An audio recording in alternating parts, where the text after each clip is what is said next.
at it. Here he comes. Way back to me. It is safe and slammed up. And the doctor made a sensational play. Hunter in front. The front. Did they score? And Giroux got it. Goldstein fires. Blast and goal. Pretty back again. He steps up his head and falls forward. And he fumbles the football and the Eagles have it.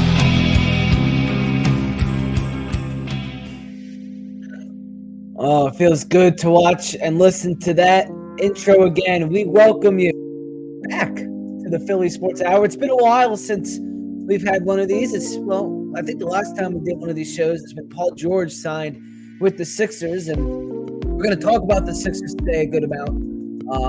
However, it's just in a bad manner, as there's a lot of crap going on with them. But we got a pack-filled show today. And the difference with the show now from how we used to do it, we used to have a guest on every week. They would be on. We talk about one sport, one team for the hour with that guest, but we're changing it now. We're going to talk about every Philly sports team, everything that happened through the week, my thoughts, my storylines going into the next week.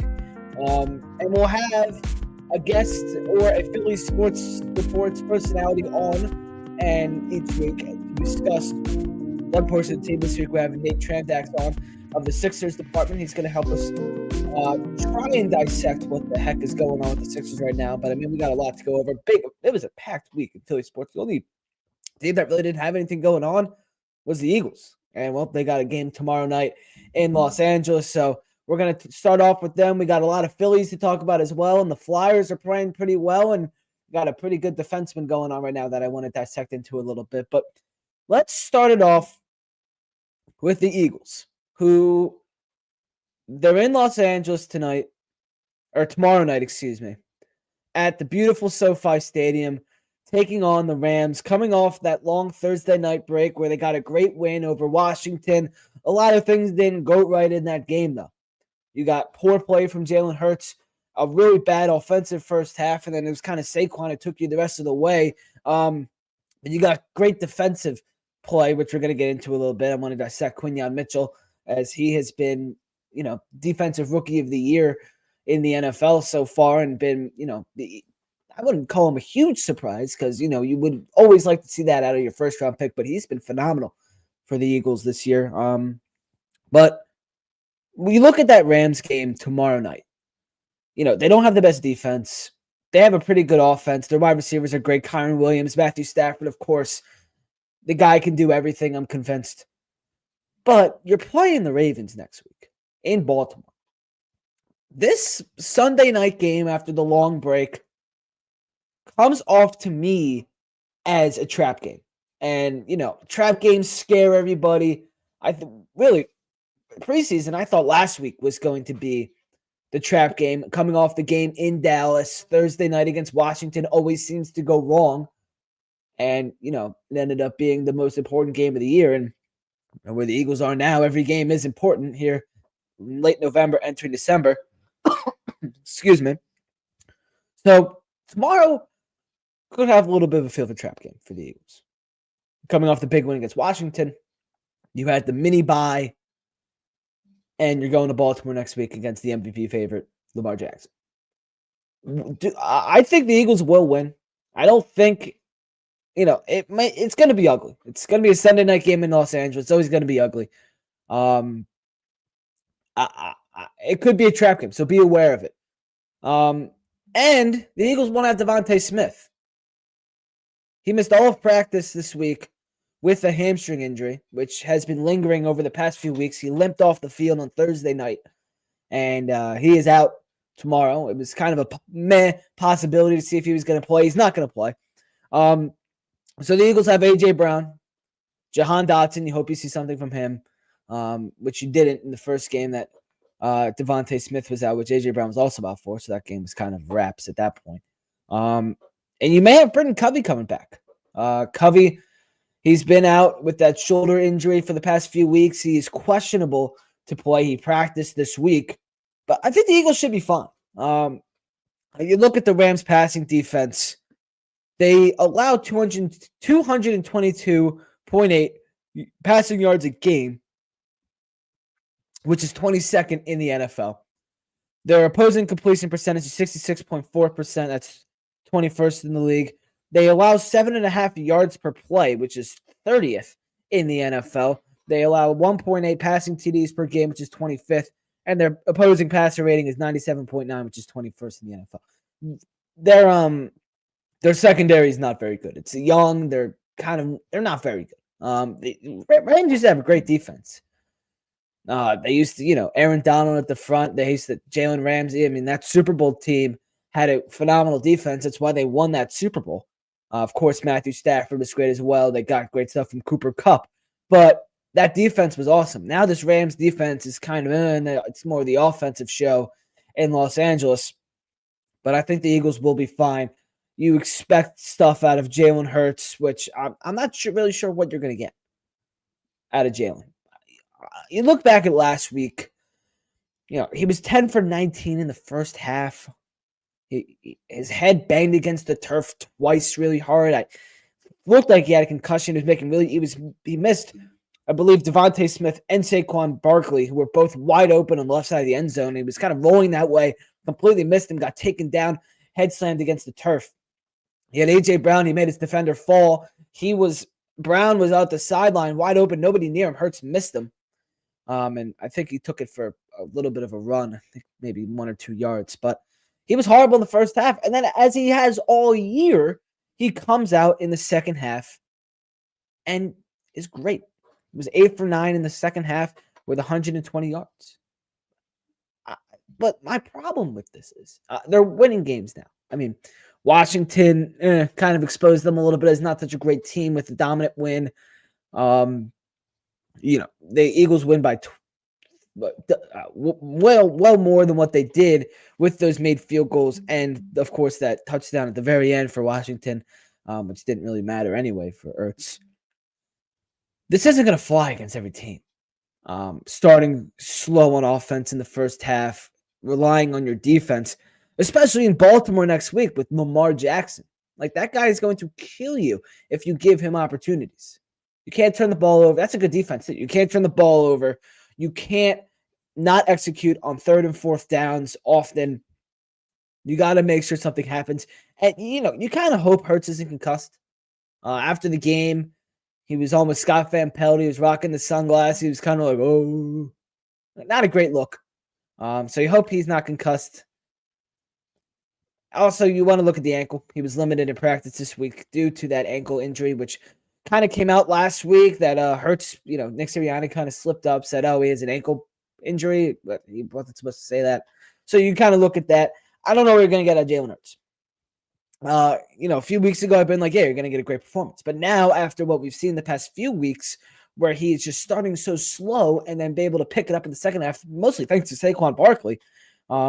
And now he doesn't have Devontae Smith. So he's relying really on A.J. Brown, but he's throwing the ball. Dallas Goedert, of course, but he's not really involved in the offense that often. So I don't know what you're going to get from Hurts. Hopefully something good. But from what I've seen from him the last few weeks, I'm not expecting much, which is horrible to say. But if your defense can keep you in the game, it's going to work. And Rams have a great offense. Puka, of course, Cooper Kupp, Matthew Stafford really slinging it. It's a great offense with the Rams. Sean McDermott's a great head coach as well. But, I mean, the Commanders' offense was pretty good. Jaden Daniels, Rookie of the Year favorite on the offense. Is he still? Not sure. But they held that really good Commanders offense just to 18 points and 264 yards last week. That's the 4th-ranked offense in the NFL that averages 29 points per game. The defense kind of shut them down. They shut down Jaden Daniels. And, I mean, of course, Quinyon Mitchell and Terry McLaurin really took everything away from Jaden Daniels. We'll see if Quinyon can do that against Kupp or Nakua.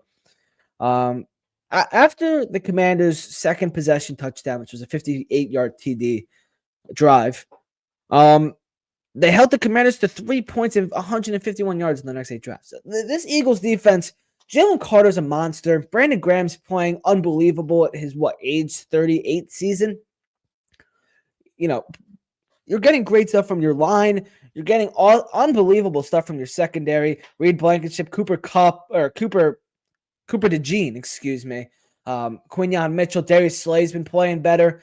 And a big thing with this Eagles defense was Bryce Huff was starting to play better. And when Bryce Huff was starting to increase his game a little bit, so was the rest of the defense. But now Huff is out for at least 4 weeks. He was put in the injured reserve, I believe yesterday. He's getting surgery. He's getting a procedure done. I don't remember exactly what it's on. I'll go look, but that's gonna hurt you. And people don't love what they've seen from Bryce Huff, which is respectable. He has not been awesome, but he has stepped up in multiple occasions. It's on his wrist. He's going to procedure on his wrist. The hope is that he would be able to return later in this season. He's played with a hard cast the past 2 weeks. The hope that procedure will help him later in the season. Bryce Huff was playing better with the cast on his hand. Maybe he should be playing with that cast all season. Maybe it would have helped. But you hope the Eagles defense can keep going off of that. We'll see. I think they will. Bryce Huff, he's been good for the Eagles. He's helped turn around this defense. But your line is so good. I mean, Josh Sweat has 6 sacks in his last 6 games. He's been awesome. So Vic Fangio has these guys rolling right now, and they got a big test this week on Sunday night against this good Rams defense, and an even bigger test for Quinyon Mitchell, man. My God, has he been amazing. He's been unbelievable. He's locked down CeeDee Lamb, Malik Neighbors, Jamar Chase, and Terry McLaurin in his rookie season. He has completely shut all of them down. Last week, especially, Quinyon lined up across from Terry McLaurin on 20 of 25 routes, including 19 of 20 lined wide. Mitchell was not targeted on any of his coverage snaps against Terry McLaurin. He was targeted just once all night, and the target was incomplete. Quinyon allows 0.5 yards per coverage snap, the second fewest among corners with at least 100 coverage snaps. Quinyon Mitchell's amazing. He's unbelievable. I don't know why were we doubting him? Oh, he's from Toledo. He's not from a big school. He's not going to be good.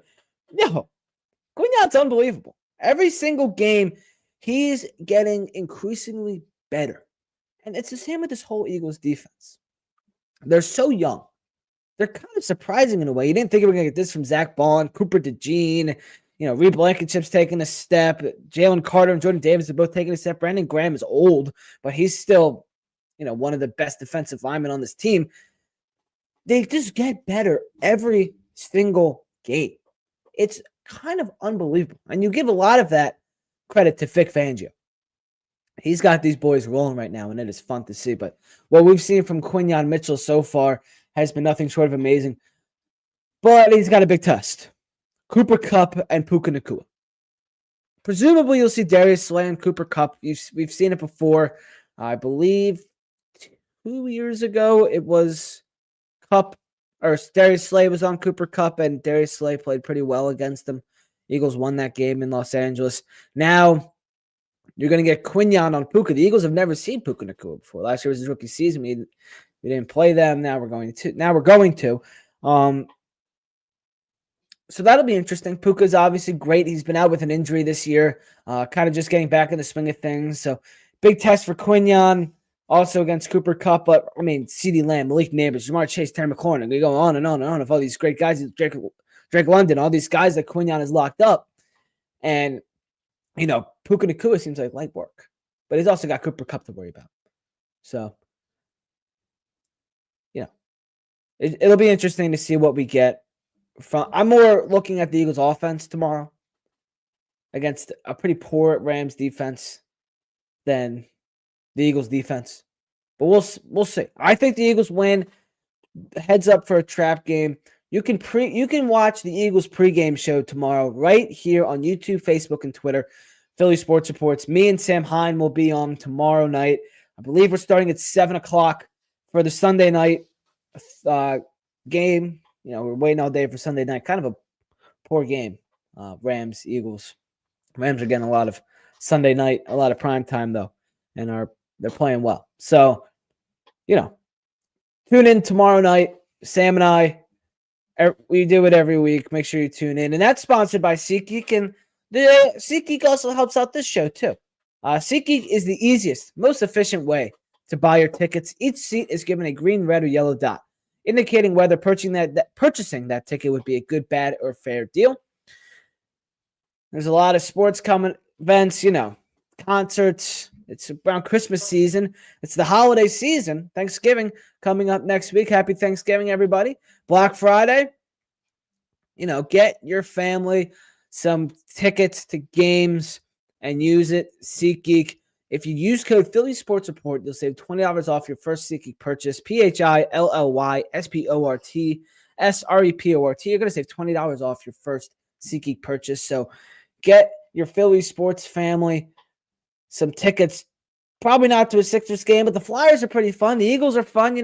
Philly spring training. There's a lot of things going on. So make sure you go pick them up at SeatGeek. Thank you to SeatGeek for sponsoring. Link is in the description of this live stream. And now we're going to get into the nitty gritty. We're going to welcome in Nate Tramdaks into the show. Nate, a lot of things going on with the Sixers right now. It's kind of a crapshoot. Paul George is injured again. Embiid is out every night. It feels like he's going to be out Sunday as well, as now he's dealing with swelling in his knee or his sore knee, whatever. And you're kind of getting everything you got out of Tyrese Maxey and Jared McCain. So many problems right now. Yeah, I mean it's hard to pinpoint which one's the most impactful, or if it's just an accumulation of all of them is leading to this disaster. But I mean, I think just simply the main point is that they've only played one game with all three of them. So I think it's really hard to judge this team right now. Oh, it is pretty easy to judge what happened this week in Miami. The Eagles had a meeting. Everybody knows about this meeting. Everyone knows what was said. Maxey called out Joel. Here's the direct quote from Shams. Is it Shams? Shams? I say Shams. All right. From Shams, his ESPN report. Maxey challenged Embiid to be on time to team activities, calling out the 2022-23 league MVP about being late for everything and how it impacts the locker room from other players to the coaching staff. Sources briefed on the meeting told ESPN. Maxey and Embiid have a close friendship and a history of holding each other accountable, according to those around the team. Tyrese loves big fella, but this is the elephant in the room, a person involved in the meeting told ESPN. This is the problem. Embiid's supposed to be the leader of this team. He won an MVP, and he's like showing up late to things. Yeah, I mean, I think, because honestly, this is a trait that I think players don't just like wake up one day and they're showing up late to stuff. This is something that like you do throughout your career. I remember at Kansas, like his coach would be on him about being late to practice at Kansas or not eating healthy at Kansas. I know that's something that Brett Brown had to beg him to do early in his career, was to get off the junk food. So I just think like this has been something that has been going on for a while, but it's been they've kind of let it slide because he's been an MVP candidate for 3 years before this. Yeah. I mean, you look at it now, Embiid, 30 years old, MVP, but the Sixers have wanted him to, get into this leadership role as a team. If you're not going to play, you need to be there as a leader for some of these guys, which, he came out early in the year saying he's not going to play back-to-backs. You kind of want him to step into a leadership role a little bit as a star on this team. But, I mean, he's not doing that. He's not showing up on time. He's not being a leader. I don't even think he was on the bench last night for the team, which was very surprising. But, I mean, throughout the NBA, you hear coaches, LeBron, Steph, not Harden, but other guys, like they're always the first to the gym. They're always leading by example on the court, off the court. When your best player is your hardest worker, it sets a culture in your locker room among your team. But you've never heard anyone say that Embiid is the first to show up to the gym, first to do things. You're hearing he's the last to do things and show up. And, we know the injuries with Embiid, but like, if you're showing up late to things, it kills your entire culture. It sets a horrible tone throughout the organization. And I mean, like, that's my biggest thing is the real stars are doing this and he's not. Yeah. I mean, I think that's a good point to make. Like when you consider you go back to 2019 when they had Butler on the team, and Butler is absolutely one of those guys, first and last out. And I think Embiid really benefited that season from having a guy like Butler to lead him. And I just don't know. Like the guy's 30 years old.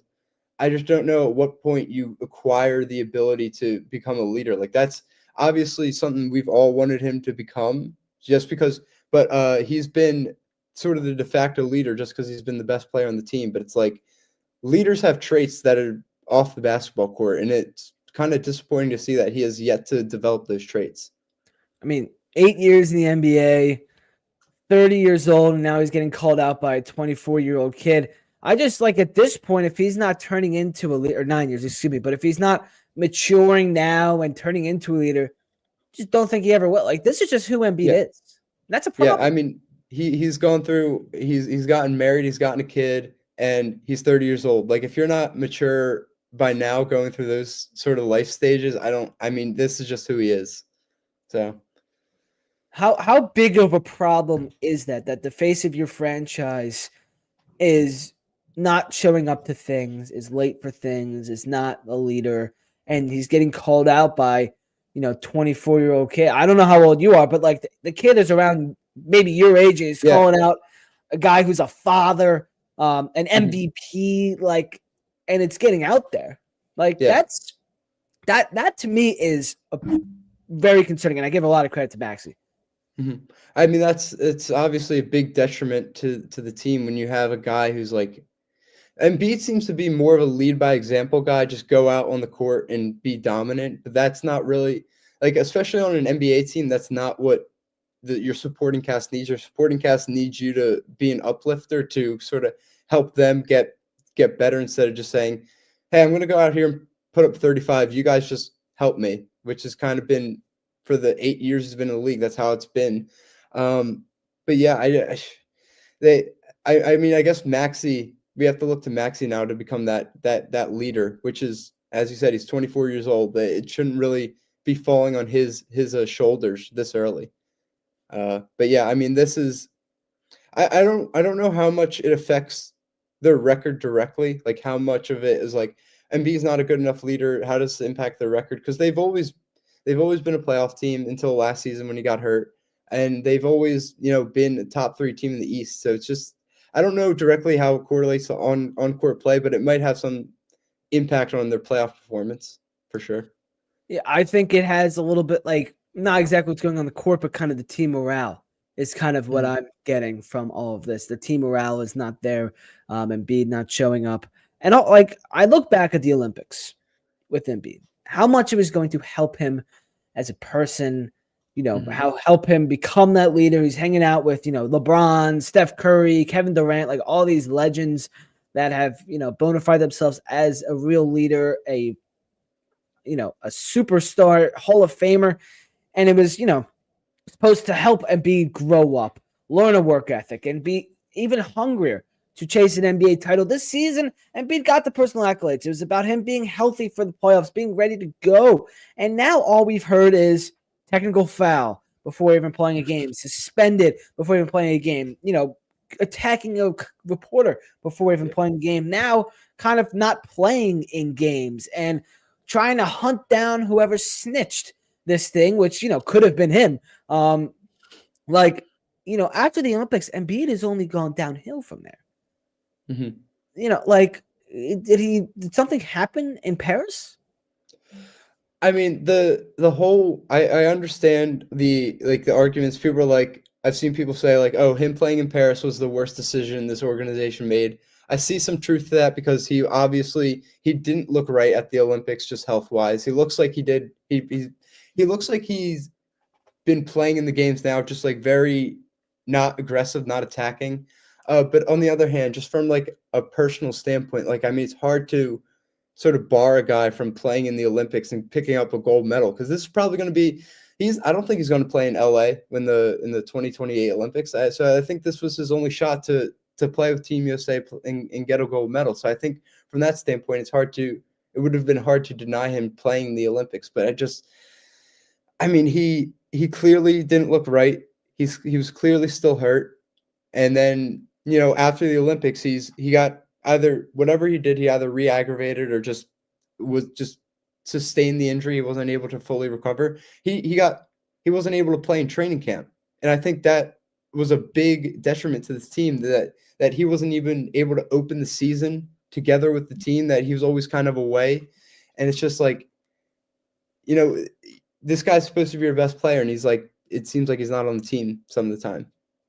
Yeah, I mean, that's a pretty major problem. Like, I feel like with the Olympics, people, if he wasn't ready to play, why should he? But like, they sent Kawhi Leonard home. Like, he was not able to play with an injury, so Embiid was obviously fine. Like, Team USA would have sent him home if he wasn't able to go. But he won a gold medal, so that's pretty cool. But from a maturity standpoint, like Embiid, didn't start the season. When you don't start a season, Shaquille O'Neal said it very well. You're supposed to come back out with more energy, more willingness to go. It took Embiid 3 games to really go back to kind of the Embiid we expect, which was what he did against Memphis the other night, when he scored 37 points and, kind of looked like things were back to normal. But he also did do that against the Hospital Grizzlies, which the Sixers lost that game. I don't know. And then the next night he comes out. He's got a sore knee or whatever, and he's not going to play in the next 2 games. Like something is going on.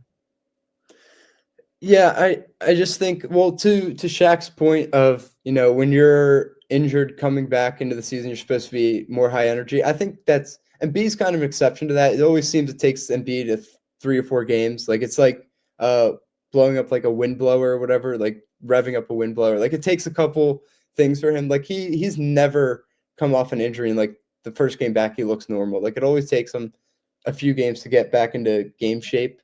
But yeah, this injury, I really like to know like the specifics on it, because like he was out last night with injury management, and it was kind of like a late scratch, and then they also ruled him out in Sunday's game against the Clippers. It's just, I think it's getting to the point that they might say he needs surgery on it, and then that's the season, and then they start punting. Well, if he needs surgery, why was that not done earlier? Because the Sixers have known about this injury. Why are they not, doing something about it? Well, I think that it was one of those things where maybe it was a marginal injury that, like, you could go either way. You could rest it, rehab it to get it back right, or you could just take the surgery and like he'd be out for longer, but that's probably the safer option. I think they went with, we'll just see how it goes and we'll play it by ear, because you could always just end up getting surgery. But if you get surgery preseason, that puts him out for 6 months, 7 months, whatever it is. So yeah, I think they decided not to give him surgery for that reason. And I think they're just going to wait and just see how the season plays out. And right now it's trending in the direction where surgery might be the best option. Yeah, it sure is. More from that article on ESPN. Embiid accepted the messages sent in the meeting, sources said, but he stated that he is sometimes confused about what the 76ers are attempting to execute on the court. I'm not really sure what that means or how to take that, but the only way I'm taking that is, oh my God, he doesn't even know what's going on. Well, I kind of understand where he's coming from a little bit, like that when you watch the Sixers team, even when it's just George and Maxey, and even the game where all 3 of them played, like it just looked like, what is the identity of this team? Like what on a game or a play-by-play basis, like what's the whole point? Like, are you trying to get it to Embiid on the low block? Are you trying to let Maxey isolation? Are you trying to do dribble handoffs with Embiid? Or like, how does Paul George fit into that mix? Is he going to be playing sort of a Tobias Harris role? Because I don't think that's an effective role for him. So it just becomes like this paralysis of too many options. Like, it's like, just where do you go with it? And it's like, it seems they've been making the wrong decision every time down the floor. Who is to blame for that? Does that go on Daryl Morey for, the signings, man, the offseason not being the right fit? Shit. Does this go on Nick Nurse for not coaching enough and, kind of making things happen, which we'll get to Nick Nurse in a little bit. Want to talk about him and what he's been up to. But, who do you blame that on? Or is it everybody?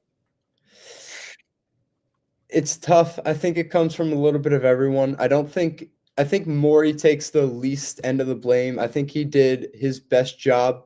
I think he did, he got the best offseason acquisition. He got Caleb Martin, who at the time was a good signing. He signed Yo Baselli off the French team, which was a good signing, and has turned out to be a really good signing. He re-signed Drummond. I mean, the team construction looked really, really good in the offseason. This team on paper was obviously a championship contender. So I think Morey, less of the blame goes to Morey, and more of the blame is just split between Nurse and the players.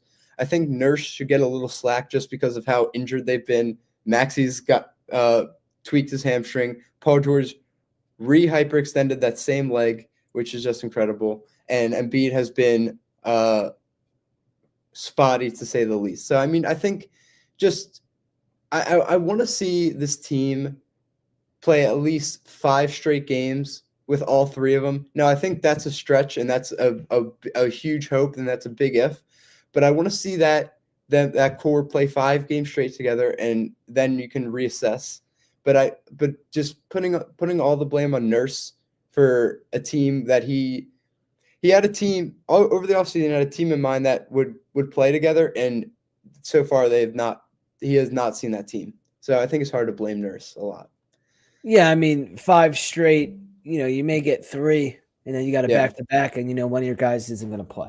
So, speaking of Nick Nurse, here's another quote from that article. Players told 76ers coach Nick Nurse they want to be coached harder, and coaches in turn said they want players to practice with purpose and attention to detail. So now, you're at the time you were 2-11, I think. Now they're 3-12. So, kind of the same record. But, if you're not coaching hard enough at 2-11, there's problems for me. Yes. I always saw Nick Nurse, especially when he was on the Raptors, as a tough coach, as like a nitty-gritty, like he's going to coach you kind of guy. But I just don't that quote it kind of just gives me more questions than answers. Like, I don't what exactly do they mean by what they want to be coached harder? Like, how exactly? Like, they want to do more like scrimmaging? Do they want to do more, play walkthroughs? I just don't understand. Or do they want to just have like more, less positive reinforcement and more like accountability thrown around? That quote just kind of confused me a little bit. Yeah, I feel like you kind of have to be in the building to get that Right. one a little bit. So, I mean, you look at Nick Nurse, disappointment last year in the playoffs. You win against a pretty good Knicks team. You look at how they've been this year so far. 3-12. Their role players are playing pretty brutally. The only real players that have been playing well are Maxey and McCain. What are your thoughts at this current moment at Nick Nurse? Do you agree with the possibility of moving on from Nurse, bringing somebody else in, kind of restarting a little bit with the head coaching decisions? And basically what I'm asking, would you fire Nick Nurse? Not yet. I know. I mean, it's just typical. Like, the coach is the scapegoat, and that's true across all sports. But I think the NBA especially, like, if something goes wrong with a team that had high aspirations, the first guy that's going to get the finger is the coach. And I like Nick Nurse as a coach. I was questionable of the signing because I wanted Mike D'Antoni over Nurse at the time. But when you look at the pool of coaches out there, like I just don't know who else they get. Like, who's the next coach? And then you have to ask yourself, is he gonna uplift this roster that's battling injuries? Like, I don't see any coach that would be able to do that. So no, I wouldn't fire him just yet. I'd still give him this whole year because this would only be his second year. So, yeah, no. So, I mean, if this continues to happen and the Sixers end up with one of the worst records in the NBA, no playoffs, do you then consider letting go of Nick Nurse?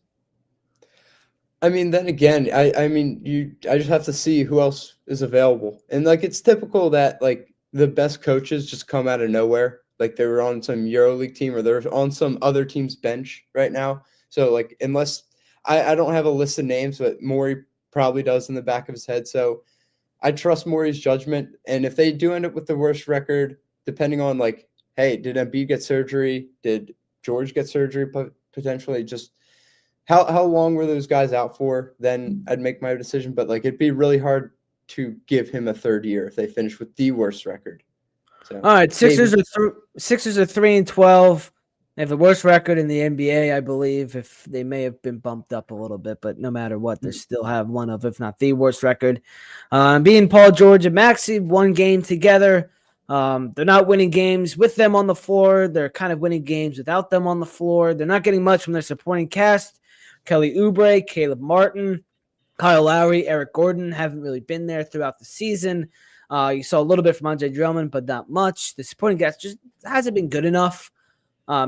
This was supposed to be the most well-rounded group the Sixers have had in their process era, and it just hasn't been.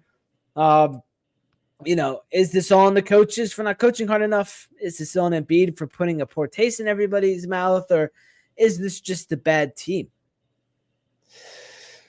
I mean, I think it would be more out of those three. I think it's more Embiid put a bad taste in the team's mouth, but I think I don't know.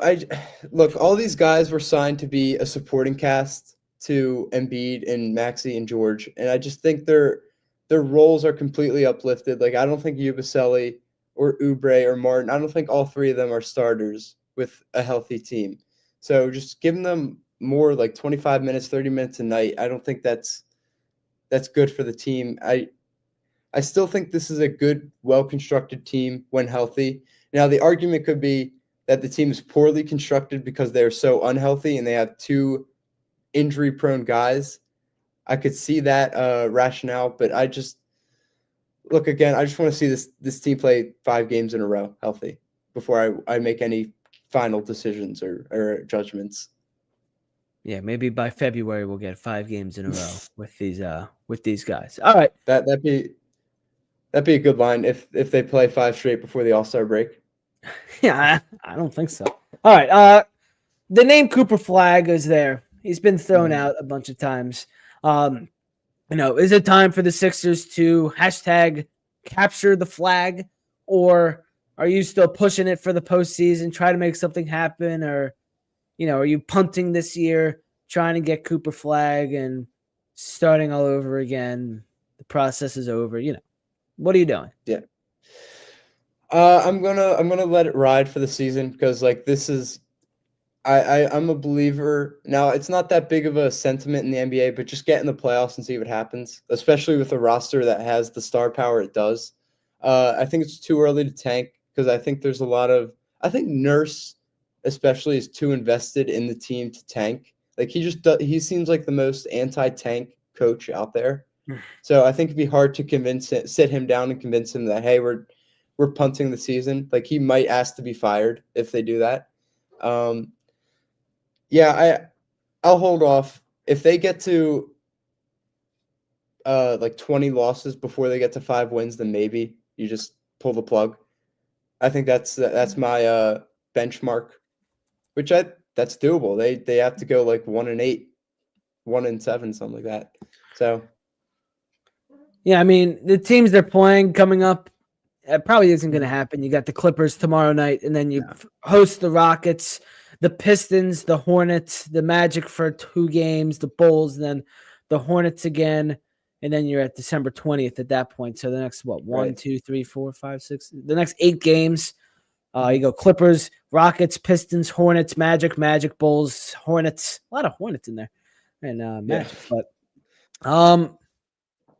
I mean, they could lose 1 out of 8. They could win 1 out of 8 there. I mean, you sneak With one the way against they're the Magic.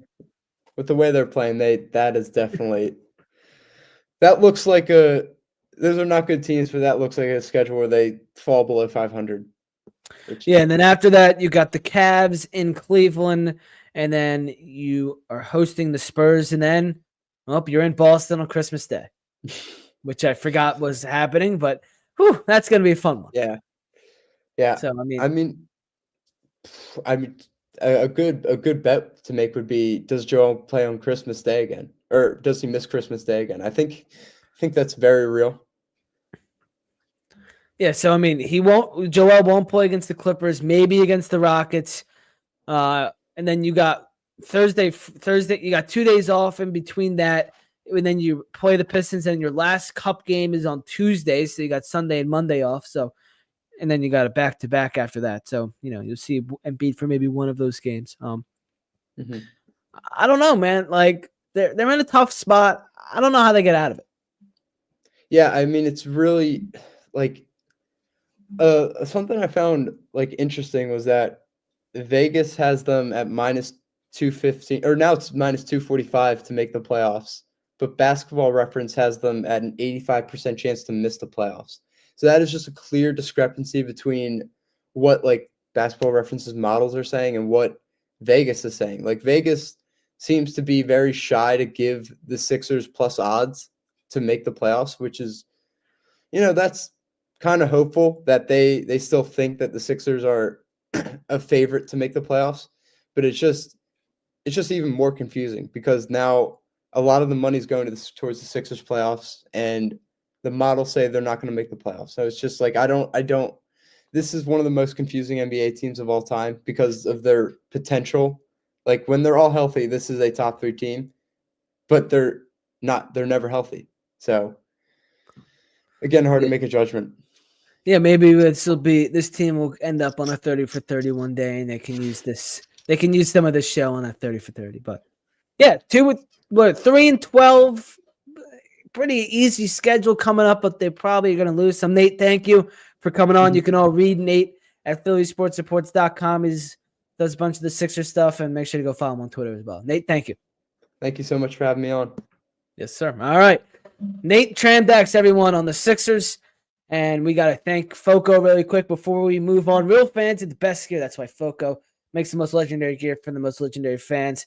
Click on the link in the description or the bio, and you'll save some money off at Foco. Also, Foco right now, hey, they're hooking you guys up. Let me share my screen really quick. Give me a moment. Foco's hooking everybody up right now. We got the ultimate Philadelphia sports holiday gift guide for Philadelphia sports fans. This is on phillysportsreports.com. You can go check it out now. We got the overalls. We got the nice Eagles hat here. We got a nice tote bag with the Sixers. We got the Eagles velour suits. You saw Jason Kelsey wore something like this when Monday Night Football came to Philadelphia. Got a Philly fanatic. Excuse me, ornament here. You got a nice ugly Christmas sweater here for the Eagles. Nice Sixers sweater if you're still in on them. Eagles beanie. Eagles pajamas. Ooh, I like the Eagles hoodies. I have one of these, and they are so comfortable. And when it's cold, you got the fireplace on, chilling on the couch, watching some sports, and you're rocking one of these. Oh my goodness, you're a cozy person. I'll tell you that. Definitely recommend getting this right here. Nice Eagles little Phillies, purse, little Eagles, little stadium here, little build you can put together for your chefs.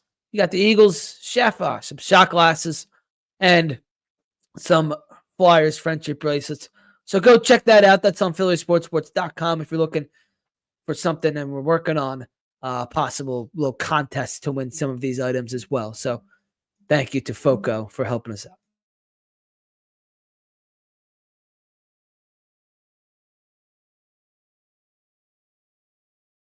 All right, moving on. We got the Phils. Got some Phillies to talk about. Arbitration. The arbitration deadline was last night at 8 o'clock. The Phillies agreed to terms on a contract for 2025 with Jose Ruiz, relief pitcher, and Garrett Stubbs. The team tendered the contract of Alec Bohm, Mundo Sosa, Bryson Stott, Brandon Marsh, Ranger Suarez, and Austin Hayes was the only player non-tendered. So the only free agent that will come out of all of those is Austin Hayes. So Austin Hayes will not be a Philly next year. Everyone could be very happy about that. And Jose Ruiz, Stubbs got new deals. And they'll have to do a little bit of negotiating with Bohm, Sosa, Stott, Marsh, and Ranger. But, I mean, one of those guys is sounds like he's definitely going to get moved. And that is Alec Bohm. Here, Bohmer. Yeah, I'm like, there's so much going on with him right now. The Royals have checked in on him. However, the Royals traded for Jonathan India last night. It sounded like it was India and Bohm who were the two infield options for the Royals. Excuse me. And they went with Jonathan India with the Cincinnati Reds. Probably the cheaper option, honestly. India, more of a defensive contact guy, which is more up to speed with the Kansas City Royals, where Bohm is not great defensively and can be more of a power guy.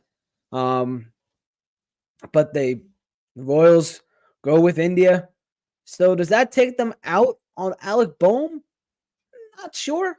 Kind of up in the air right now on that.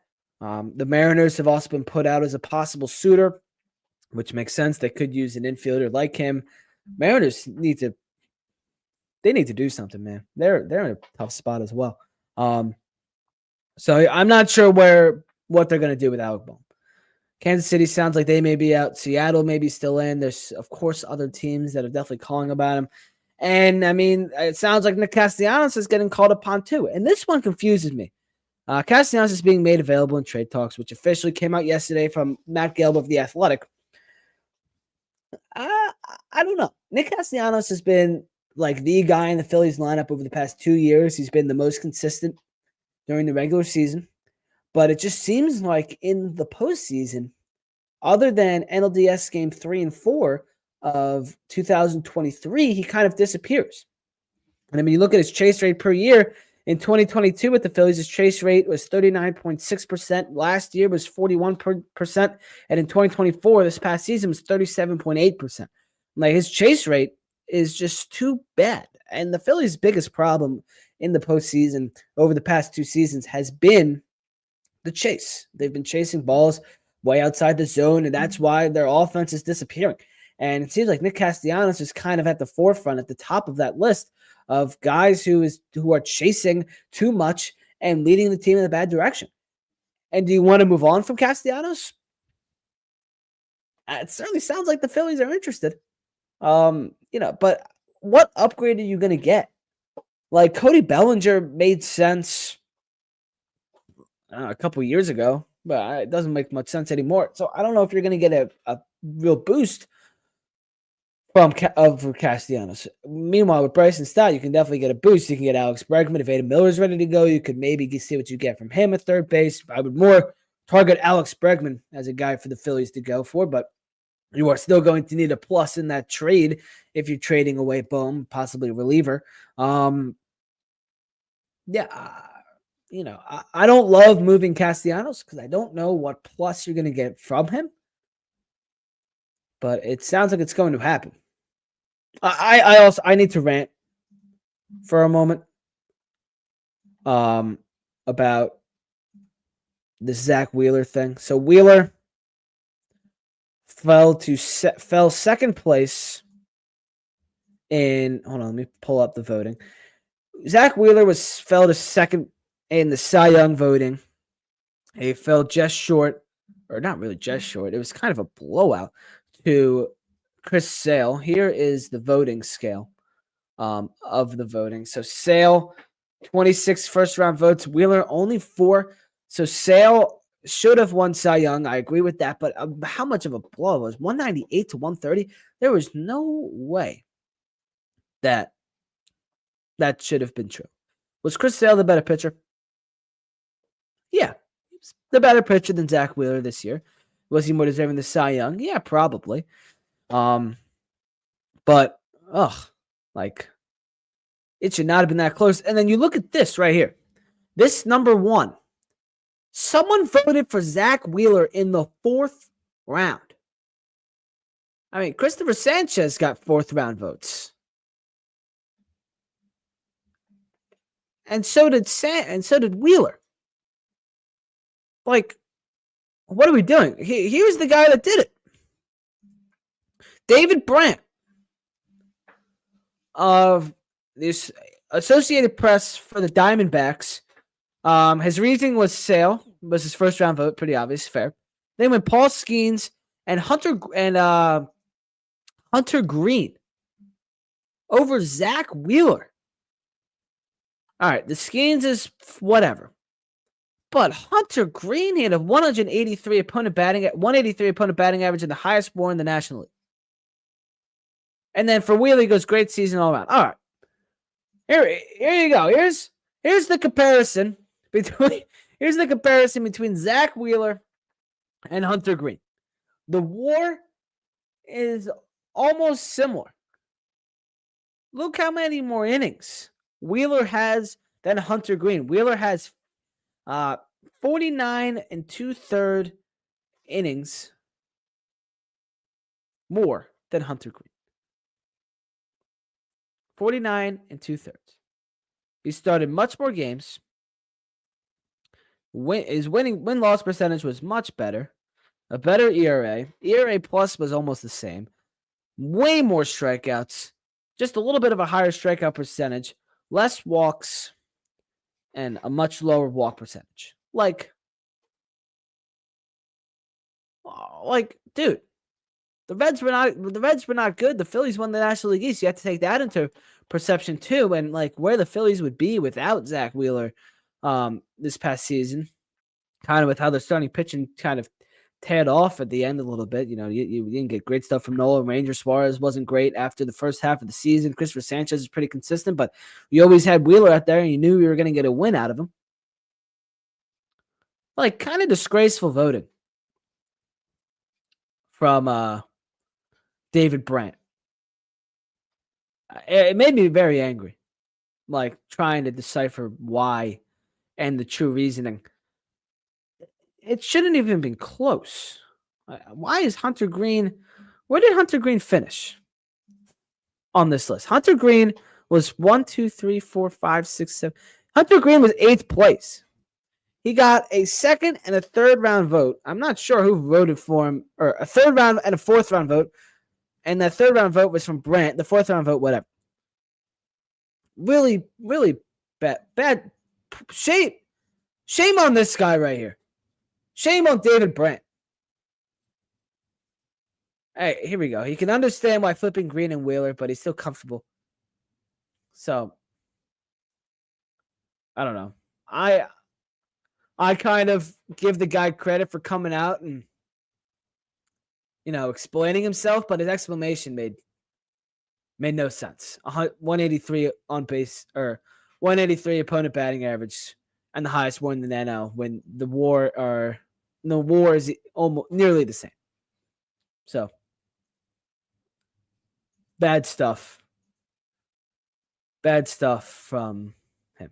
I mean, the MLB needs to really fix who is voting in some of these voting. Some of these guys do not deserve votes, especially David Brandt. So we'll move on to a more positive topic. The Philadelphia Flyers. They just keep racking up wins. It feels like overtime wins, getting to overtime, getting the loser point, and a lot of it is coming from Ivan Fedotov. And we knew who Ivan Fedotov was coming into the year. He was horrible last year. He was horrible in the start of the season. Terrible. But I mean, after that, he's turned it around in a big way. His last 5 games. Most recently, against Carolina, he had a great start. However, his 3rd period, things kind of blew up in his face. He left 3 goals. But against Buffalo, he saved 23 of the 25 shots. Against Ottawa, he did allow 4 goals, but on 37 shots. Against Tampa Bay, he stopped 22 of the 23 shots. He's been great. He's been kind of all over the place, and they're ugly. He plays an ugly game. Like, you see him kind of die. How tall? The guy is ginormous. He's 6'7", 214. And he's diving across the crease and just making saves. Like, it doesn't have to be pretty. Bernie Parent in the 70s would stand on his feet and kick the puck away. He didn't really go down at all. It was an ugly way to play goalie, but he made the save. Ivan Fedotov, ugly way to play goal, but he makes the save. Alexei Kolosov as well has been good for the Flyers in net. He's 22 years old, still has a lot of time to develop. But without Sam Ersson, the Flyers' backup goaltenders are playing magnificent. And what do you do when Ersson comes back? Like, you're probably going to have to keep Kolosov or Fedotov. He's playing better, but then you're going to have to send Kolosov down to Lehigh Valley. I don't think he's going to like that. He already kind of didn't really want to be here when he was told he's not going to be on the NHL roster. And then he ended up staying anyway. But it's going to be an interesting situation what they do when Ersson's ready to come back. But, shout out Ivan Fedotov and shout out Travis Sanheim. Travis Sanheim is averaging 25 minutes of ice time a night. He is on the ice for almost half a game. It's third most. He's in the top 3 in the NHL for ice time. He skated nearly 5 miles, 4.69 miles on Monday night against the Avalanche, which is more than any player in a single game this season. He's running he ran more than a 5K out there. He's stepping up with, a younger, injured up blue line. Jamie Drysdale, Eric Andre, Cam York, a good amount of those guys are injured. Sanheim is stepping up big time, and he's finally showing the potential that he displayed. In 20 games, he's 5 goals, 7 assists, 12 points. His plus minus is 12. Against Carolina, a couple days ago, had 25 minutes of ice time. Against Colorado, with 31 minutes of ice time. Against Buffalo, 27 minutes of ice time. Against Ottawa, 28. And then against San Jose, on November 11th, he had 30 minutes of ice time. The guy is just the overtime and the shootout and the longer games are certainly helping that cause, but Sanheim has been magnificent. And he was kind of a guy that he had so much potential. He got the big contract. You were just waiting for him to step up and show it. And he is doing exactly that. And it is so awesome to watch Sanheim play well and find success. And it's showing out for the Flyers right now. What are the Flyers? What's their record? They are 8-10-2. This is not a particularly good team. But they're showing that they can stay in and win games tough. Just cool. All right. That's all I got today. If we missed anything, you can put it in the chat. But let's preview the weekend. Flyers and Blackhawks play in an hour at 1:00 this afternoon. It's Matvei Michkov versus Connor Bedard for the first time ever. That should be a lot of fun at the Wells Fargo Center today, this afternoon. People are calling it the new Crosby and Ovechkin. I don't know if I'm going that far yet. I'm not comparing this to Sid and Ovi, but it'll be fun the first time these two meet up. A little matchup of the 2023 draft class. And then Sixers Clippers tomorrow. James Harden's first time returning, or is his first time? Second time? One of his first. Returning to the Wells Fargo Center to play the Sixers. They will be without Joel Embiid, who is dealing with that knee stuff. It just gets more embarrassing every time an Embiid thing comes out. And then Eagles-Rams, of course, tomorrow.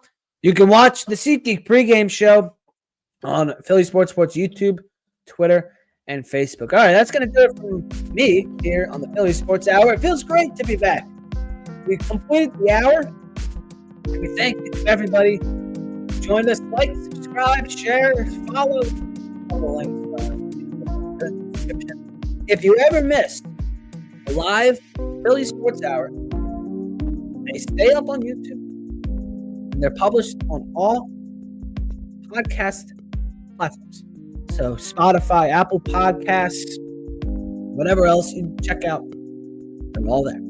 So make sure you go listen to that if in your work, you're driving to work on Monday after the Long Eagles win, and you want to catch up on all the other teams. It's right here for you every week, Saturday morning. We'll see you next week. Thanks to Nate for coming on today and discussing some Sixers with us. We'll see you same time next week. Swing and a drive, left field. It's deep. It's gone. Yes! And it is gone. Yes! It is bedlam at the bank. But the doctor, yes, he's got it. Here he comes. Way back to baby. His Cleveland slammed up. And the doctor made a sensational play. In front, the front, and they score!